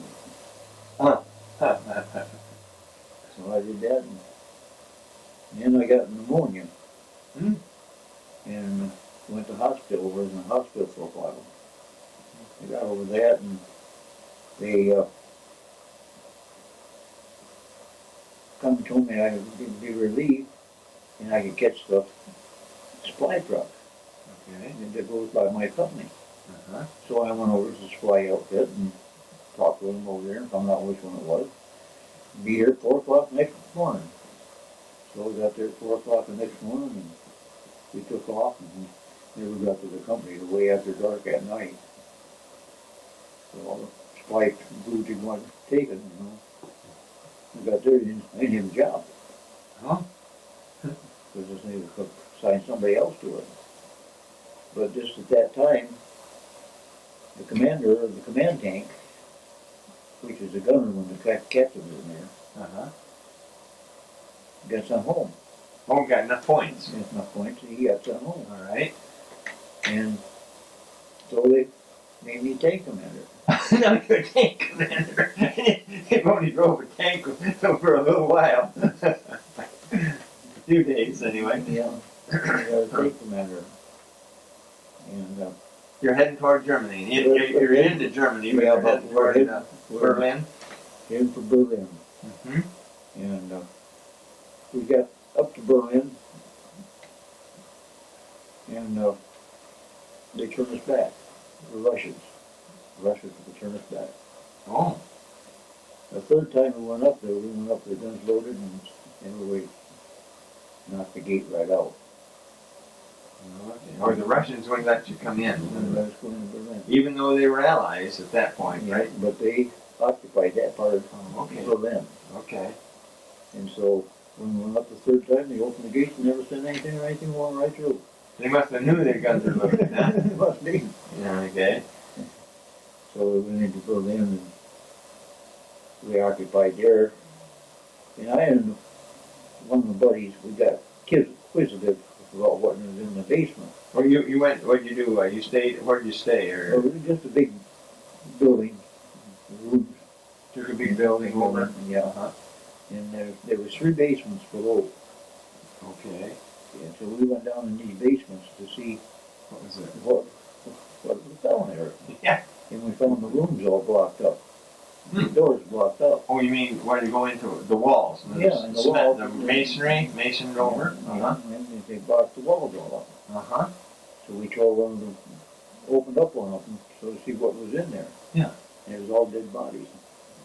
Is that right? And we occupied. What So we figured that probably was the Jews that they had. Oh. And just and tuck them in there and then just sealed it up. Sealed up. You suppose they sealed it up before and left them in there that way, or to die, or did It might they be, kill it them? might be, but Or if you guys didn't go in there and no, we didn't know what was as in soon there. as you found out what was in there, you left, huh? Left and reported it. Yeah. Never heard more about what they had. Never heard anything about it. No. I imagine there was many places like that, probably. Yeah. You never know now. Yeah. Yeah. Isn't that something? Gosh. Well, you've seen a lot. Then I got shipped out. Then you got shipped out, huh? Yeah, and going back, I was going to have a 30-day leave of absence in the United States, Uh-huh. and I was to go to South Pacific. Oh, okay. And we had some vehicles that we'd taken back with us, and we got down to the French and German border Mm-hmm. and turned our vehicles in. And when we did that, we would have a place for hotels and things that we stayed in. And we listened to radio. Uh-huh.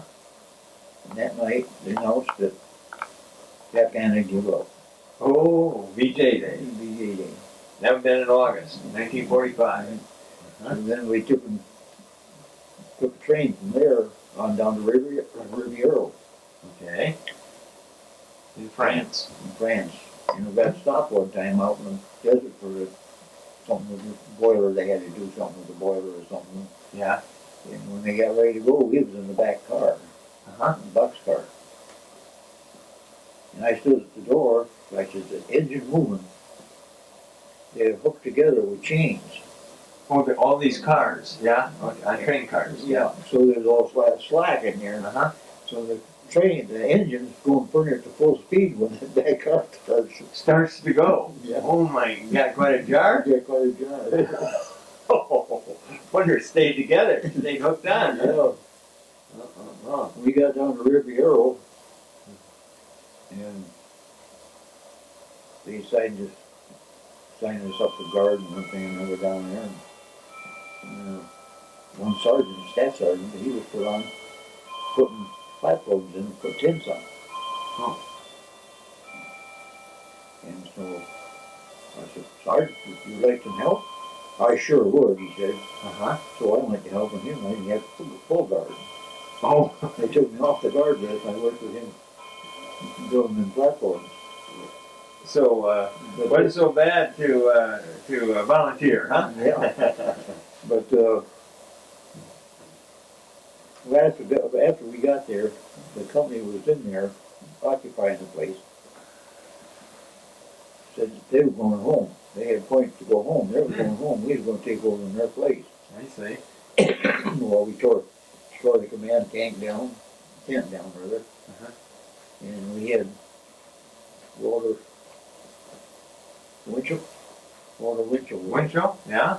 We had him with us, and he said, this division, and go back to the States. So I'm going to have it in every paper, in every magazine in the United States, what's going on over here. Oh. In 2 days they had Dorothy, no, not Dorothy, I can't remember the names of 2 ships now. I think I give you one name. Robin? Marine Robin, Uh-huh. and Marine Raven. That's what, Marine Raven. yeah, there were 2 of them. I was on the Marine Robin. Uh-huh. He had me in there for a ship at all. Oh. And then they had the court martial there. And the guys that was there had to stay there and take care of that. And the commander of that was sent back to Germany, spent another 4 years 4 more years? Oh. for doing that. Yeah. They had 75 points. They figured they had enough to go home. Enough to go home and gonna bump you guys. All of those guys had over 100 points. Oh, gee. That didn't pay. And then they, So, you got on there and you shipped out, and tell me a little bit about your trip coming home. You was heading for Boston, I think. you know, we headed for Boston. I got on the ship with $3.60 in my pocket. And I got to playing with the dice with the guys, Uh-huh. but I wasn't doing so much with the dice as I was side bets. Oh, okay. I got off in Boston with $900 in my pocket. That's pretty good turnover. You landed in Boston on October the 12th. Yeah, before we got there though, Uh-huh. we had another sight of another hurricane. Oh, you did? And when we pulled into Boston, the bomb from Penway was full of water. That was a pretty good hurricane then you hit, huh? Yeah, it was, Did you get sick that time? No. No? At the Canary Islands is where we hit the thing. Oh, I see. You didn't get sick again? The top deck had all nurses and women on the thing up there. Oh. And that was, I guess, an awful mess. It was, Uh-oh. That was not a pretty sight, huh? no. Well, did you get to visit any of those ladies up there on the top deck? We weren't allowed to go up. Oh, you weren't allowed to go up there. Okay. Now, you after you landed in Boston, where did they send you? Camp Grant. Camp Grant. Okay. We've got all the way back to the United States, and Yeah, he got the control here. yeah. So we get in over here at Boston, and then you traveled. Well, up through Canada. You went up to Canada. Down Okay. from out through Detroit, Uh-huh. then from through Chicago, and out here to Camp Grant. Camp Grant, and that would have been Wisconsin, wouldn't it? Yeah, up in here. Okay. So then were you discharged there in Camp Grant? I thought Camp Grant was in Illinois. Or was it in Illinois? I don't know. I think That's it was where Wisconsin. that's where I got discharged. In Illinois? Did you? Where Camp Grant was. Camp Grant. I think it's in Wisconsin. Wisconsin, that's where I got it. Yeah. Mhm. And then they sent me by train Mhm. to Chicago. Okay. Well, I got in on one side of Chicago on the train, and I had to get across town, get on the other side of Chicago to catch the train to Grand Rapids. All right. Yeah. Okay. And when I got onto the train, only just a short time after I got on there, here a fellow right a little ways from here, got on the train too. Oh. And we were visiting because we knew each other. And just a minute. Guy got on there drunk and had a bottle of whiskey. So he comes back with a bottle of whiskey. Huh. And we come out into Grand Rapids, we got off at Grand Rapids, and then I walked all the way to McKee Street from the depot. Uh-huh. And my wife's brother come home later. The same thing happened to him. He wasn't on the train very long, and this same fellow come on. Is that right? So that fellow must have been stationed somewhere around Chicago. And was coming home on And he weekends. met the same guy, huh? They said, "Right, Yeah. Anyways, you got then. So you got off in Grand Rapids here then, and I suppose you went to find your wife. Where was she staying all this time? McKee Street. Uh-huh. With 1218 McKee Street. she stayed there with who? Her mother. Her mother Yeah, they had a boarder too that had, and her father her father had died. had died. Yeah, he died way back in. Okay. Just yeah, that's right. So just with her mother. Yeah. Uh-huh. Yeah. And so then you had some various jobs. Will you tell me a little I bit said I about went to some? McKee Street. Yeah. No, they had moved from McKee Street, Oh, okay. and they was on Ramsdale Avenue, Okay. south 44, 344, Kennersburg. Mm-hmm. And that's where they were living Oh yeah. there. And, So then you had to look for a job, I suppose. yeah, well, the guy that owned the house that they were renting was having somebody paint it. Uh-huh. And he was sloppy that they could paint all over the place and everything. So he said, well, how about you paint it? It was okay. Uh-huh. So I took a job painting the house. And Florence's cousin worked at Certainty Plaster Mines Okay. on Butterworth Road in Grand Rapids. Mm-hmm. And so he come out there and he says, are you looking for work, Glenn? And I said, yeah. I'm going to have to find a job. Well, come to work for us. So I went down there and went to working on the dock, and Mm-hmm. the captain, the foreman, he thought I was always trying to take his job away from him. Oh. And one day he wasn't around, couldn't find him. So we started looking for him. And there's a whole bunch of boxcars along the side of the building. Okay. And so I went, in the last car down, I found him laying on top of a bunch of drywall, Oh. having a heart attack. Oh my gosh. So I got help for him, got him taken care of him in the hospital. Well, then I had to take over his job until Did you get his job? when he come back, I was right there to welcome him back and everything. So he was my best friend from then on. No, that he was.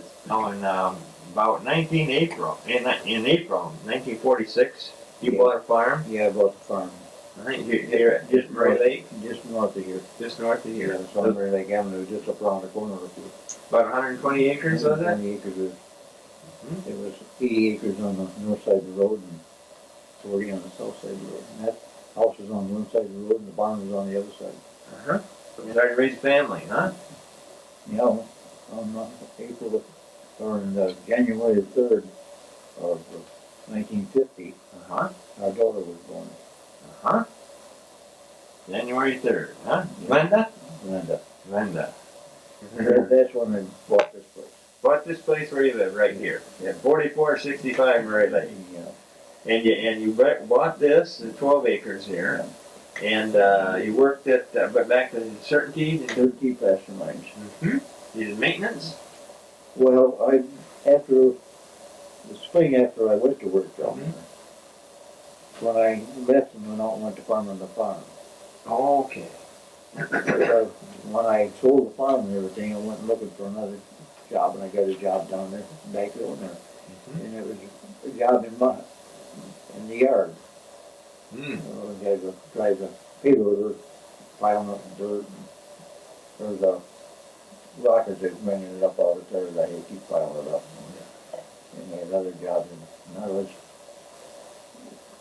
one day I was out loading the box for coal. Uh-huh. And Walden the manager, or the superintendent rather, come up on the side of the car and says, "Hey, Lyons, you ever think about going into maintenance?" I said, "No, I hadn't." He said, "Well, how would you like to do that?" I said, "Sure, that's what you want me to do." Mm-hmm. So I went in there and for two days I was drilling holes and different things that they had there, they had to have holes drilled. Oh. And then, they said, "We had got to have somebody go down in the mine, he'll rewire the mine." Robinson Road or Butterworth. Butterworth Road. Uh-huh. And so we take the elevator down in the morning, Uh-huh. but the mine people quit earlier than we did, so we had to climb back up out of there. Oh my God. Shut the ladder, huh? Yeah. The family got a little bigger again. Yeah, 1956? no, Yeah. 52. 52? Was it? 52 was when John was born. Ron? Or John? Ron was born in 56. Okay, Ron was born in 56. Yeah. John was born in 52, right? Yeah. Okay. That was back a while. So now you got 3 children. Yeah. And then you started working for somebody in Greenville, did it? Was it Gibson. Gibson's? I was doing a building, working on the stove line in the building. Uh-huh. Of course, that was a farmer's outfit. Really, only certain amount of people stayed and worked during the summertime, Uh-huh. and they made everybody off for the summer, and then they'd call them back in the winter. So you could work on a farm To then? work on the farm. Yeah. Okay. And they laid me off, and Wallace Park, I lived up on 10 Mile Road. Mm-hmm. He always come and got me and would help him on the farm then. Mm-hmm. And one day he was had to put a slab in his barnyard. Mm-hmm. Okay. And he saw Kyle Sinclair working for his dad, come up there to put that in.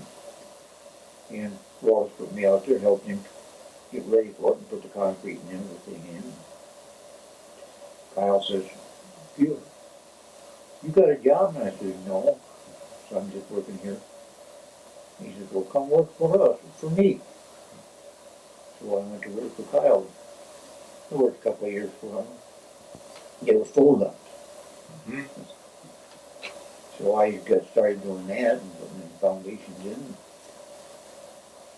Neighbor down the road here, Tiffany, come up and he says, and that was just before Labor Day. He says, "Glenn, are you looking for work?" I said, "Sure am." He said, "Well, be to my place tomorrow morning." So the next morning I went down and went to work for Beckering. Beckering Construction Company. Yeah, and which is now Pioneer. Became Pioneer. Uh-huh. Okay. And Pioneer, did they build a little high school? Yeah. Yeah. Did you work on that? Beckering, that was Beckering. Beckering. That was Beckering. Yeah. I was- Same people, yeah. Yeah. Mhm. That was where I was working when they laid me off, and I was the longest member of the company. I see. And they laid me off first.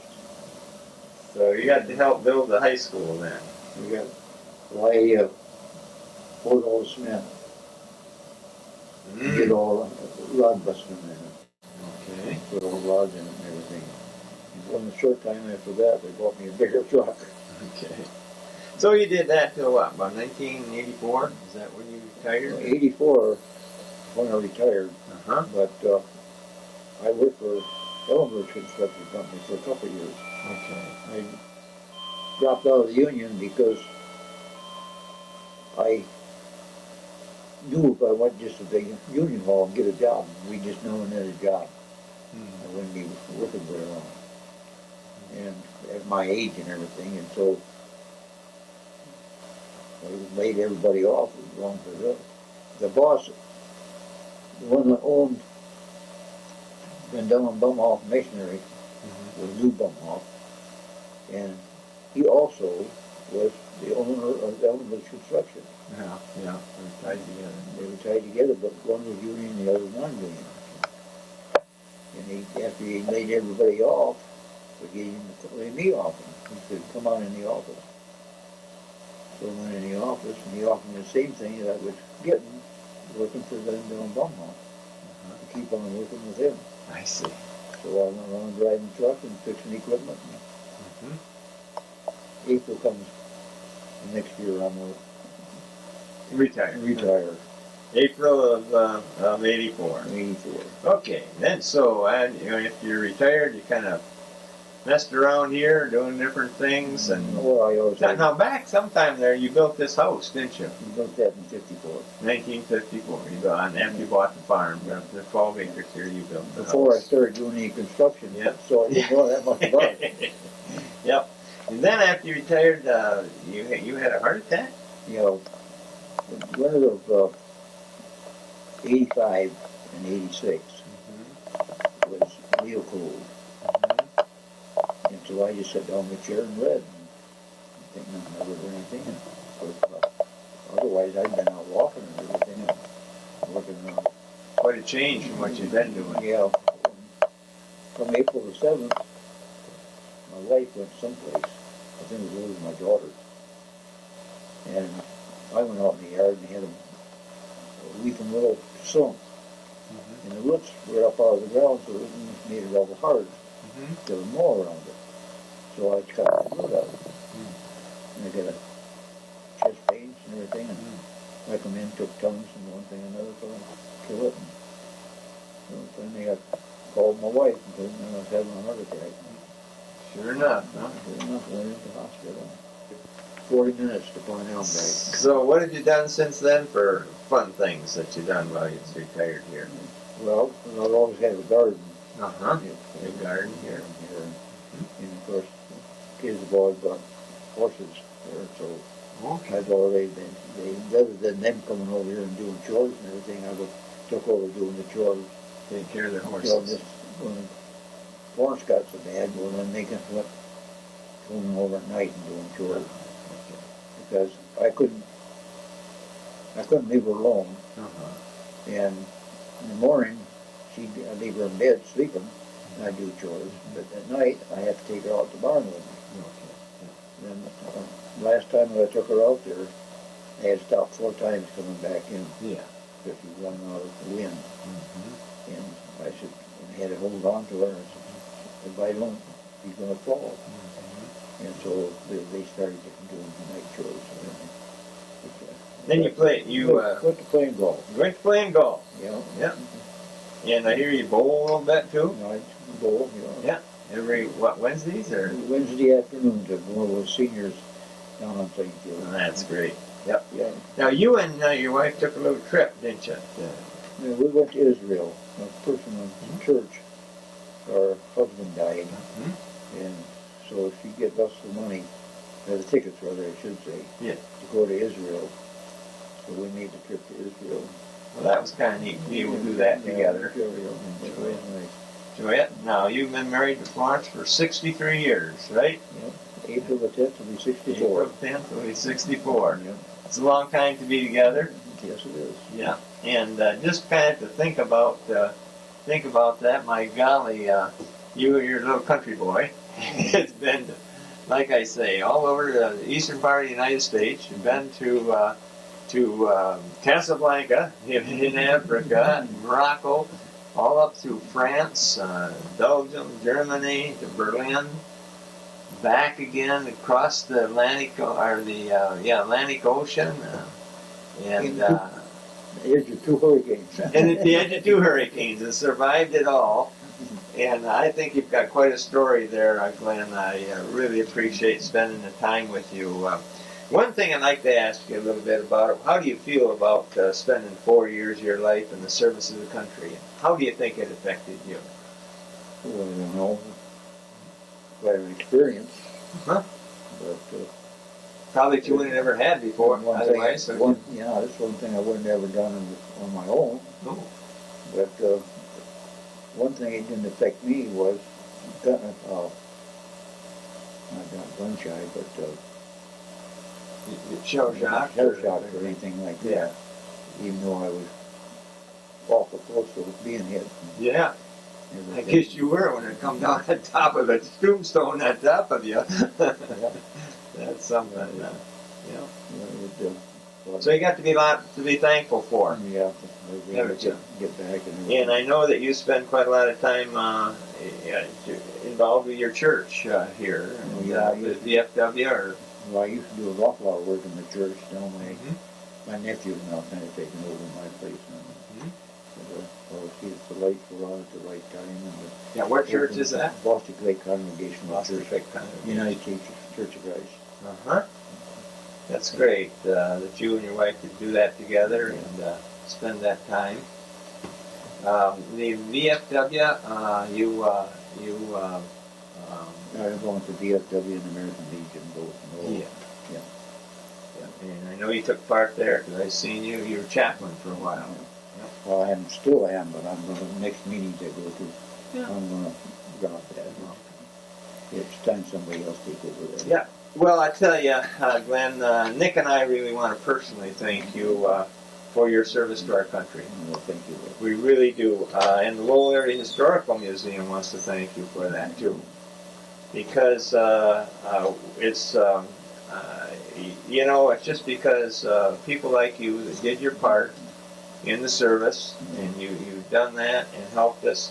That's the reason that all of us can raise our families, and we can build our businesses under a blanket of freedom.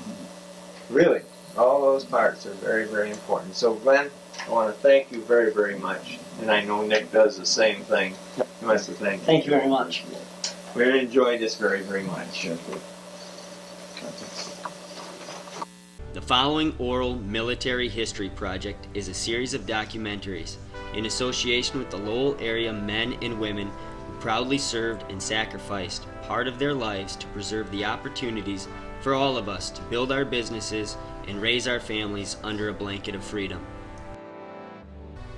For reservations and more information, contact the Lowell Area Historical Museum at 616-897-7688.